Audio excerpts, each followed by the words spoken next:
Welcome to Hood Champion Boxing and Sports. In boxing, you find a way to win or you find a way to lose. People, look, Erickson Lubin this weekend got his face completely disfigured by the towering inferno Sebastian Fundora. Let me go ahead and stretch this over while I'm talking to y'all. My thing is this. Fundora has never been known as some super heavy-handed killer. Some guy who gets in the ring with you and just, rearranges someone's face. So it makes me wonder. I'm not saying that he doesn't have the ability to wear somebody down and get a TKO, but he doesn't have one-punch knockout power, and he's never been able to just come out and just totally annihilate somebody and make their face look like that. Now, Lubin has been in fights. Lubin has taken shots. Lubin's face has never swollen up like that. His face has never looked like that. I understand the broken nose, that can happen, so I can understand the swelling.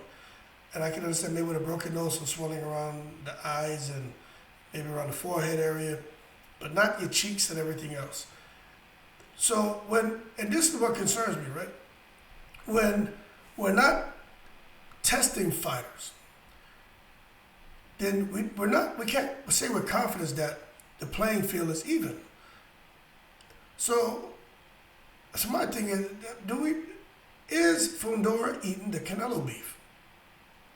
Is he out there eating wild boar meat like Tyson Fury claimed?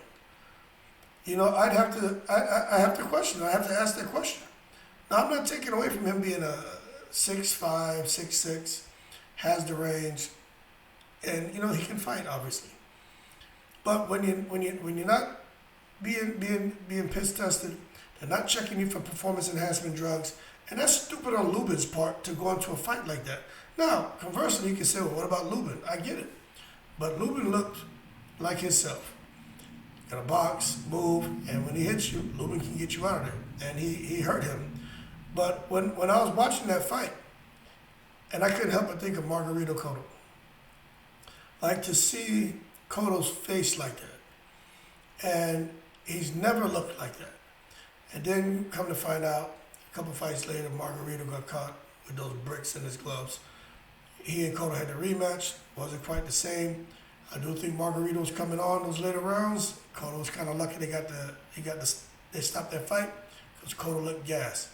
But Cotto's face didn't look like it did in that first fight. So Margarito said what he did, he cheated.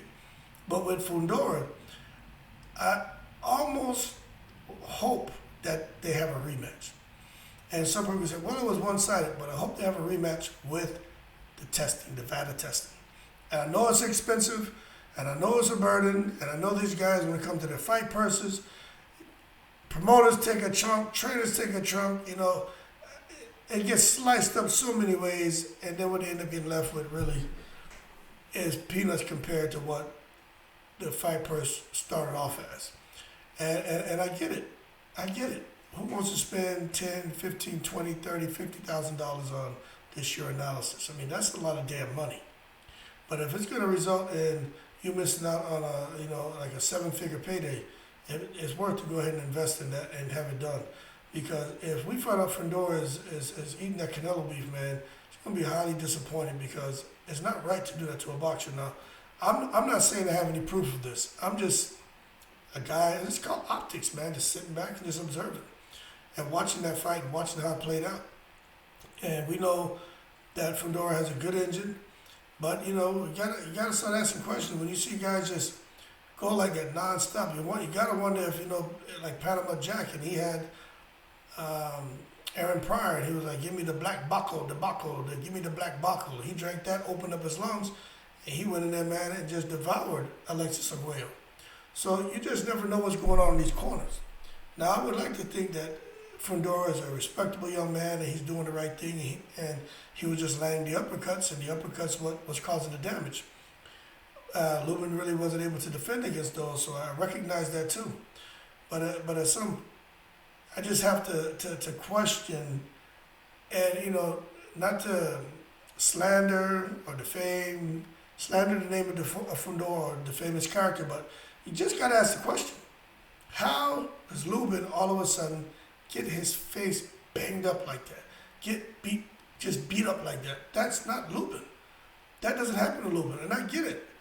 This guy's a freak, and he can box, and maybe he has some pop. I haven't been in the ring with him, but we had to start paying attention to these things, man. When that stuff happens, you gotta watch. You gotta pay attention. And you look at who Fundora has fought. He's never beat anybody up like that. He's gone to decisions. He's had wins by TKOs. He's had wins what they call by KOs.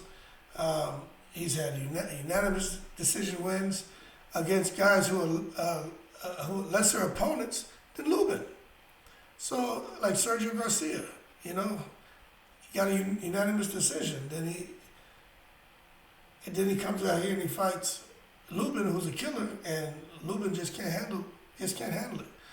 And maybe he fought the wrong fight. I don't know, but maybe he fought the wrong fight because of what he had against him, and maybe what was in the system of this, Fantastic Four looking boxer.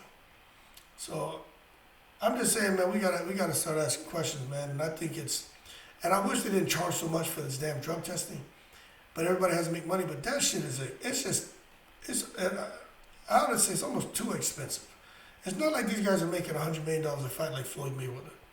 I mean, some of these guys, their purse is $100,000, and you want them to enroll in VADA, man. So I think if anything, they should have it kind of prorated away to where, okay, it's a certain percentage of a purse, so guys aren't getting killed. But I'm not sure, maybe that way, but my understanding is kind of a flat rate. And, it's just not the same for like AJ and Wilder and some of these guys who are making big money. It's just, it doesn't really financially impact them like it does these other guys who aren't making that kind of money. So I think the VADA needs to look at their program and figure out how to make it more effective and not as costly to those guys who aren't really making the big money yet. And I think it's only fair. But going forward, we'll see what happens with Fundora in his next fight. I really hope whoever he fights next asks for the testing, because if I was fighting him and I watched what happened to Lubin, knowing Lubin's never been beat up like that, knowing Lubin's face is never swollen like that, and just knowing the type of fighter that Lubin is and how no matter what, this guy just kept coming and coming and coming. It almost seems unnatural to see a fighter be able to do that. I'm not saying there are some fighters who are just super dedicated or just who have those engines. I'm not saying that. But what I'm saying is when a guy who